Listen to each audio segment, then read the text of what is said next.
मित्रांनो, UPI service ही आता आपल्या आयुष्याचाच एक भाग झाली आहे. मॉलपासून ते भाजी मंडईपर्यंत जवळपास सगळेच लोक आता UPI ऑनलाईन पेमेंट करतात.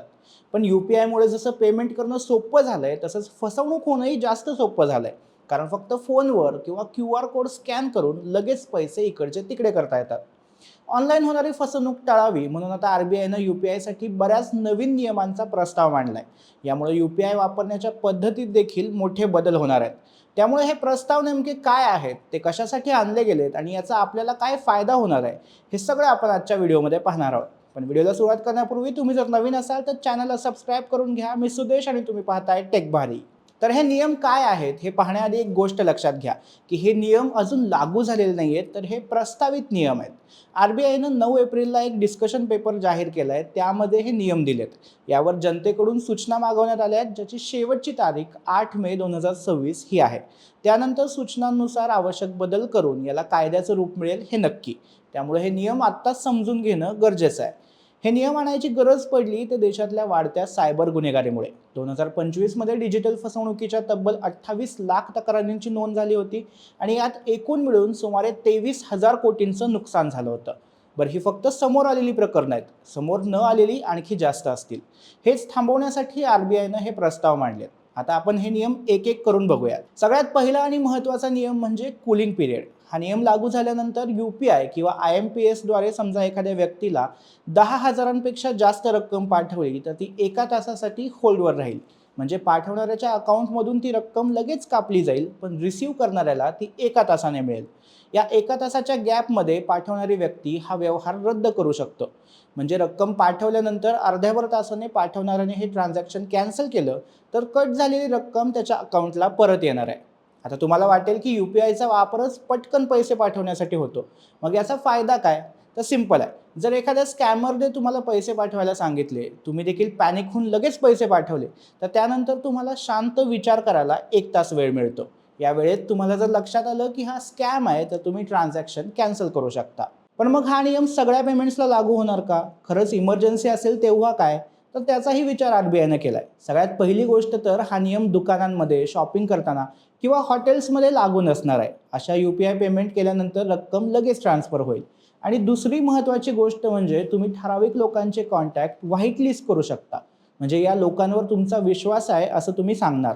त्यामुळे त्यांना पैसे पाठवतानाही 1 तास होल्ड करण्याचा नियम लागू होणार नाही.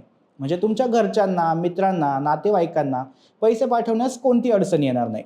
फक्त अनोळखी व्यक्तींना मोठी रक्कम पाठवताना हा सेफ्टी नेट काम करेल. दुसरा नियम हा विशेषतः ज्येष्ठ नागरिकांसाठी आहे. आपण बघतो की बऱ्याच वेळा ऑनलाईन स्कॅममध्ये वयोवृद्ध व्यक्ती जास्त अडकतात. कारण त्यांना बऱ्याच वेळा समोरची व्यक्ती स्कॅमर असू शकते हे लक्षात येत नाही.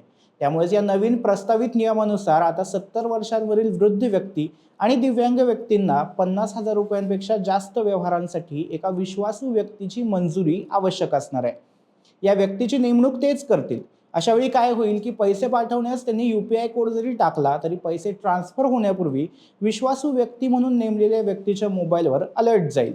त्या व्यक्तीनं पेमेंट अप्रूव्ह केल्यानंतरच ट्रान्झॅक्शन पूर्ण होईल. अन्यथा ती व्यक्ती पेमेंट कॅन्सल देखील करू शकते. तसंच विश्वासू व्यक्ती बदलण्याचा प्रयत्न केल्यास त्याला 24 तासांचा कूलिंग पिरियड असेल, जेणेकरून कुणावरही दबाव टाकून बदल करणं शक्य होणार नाही.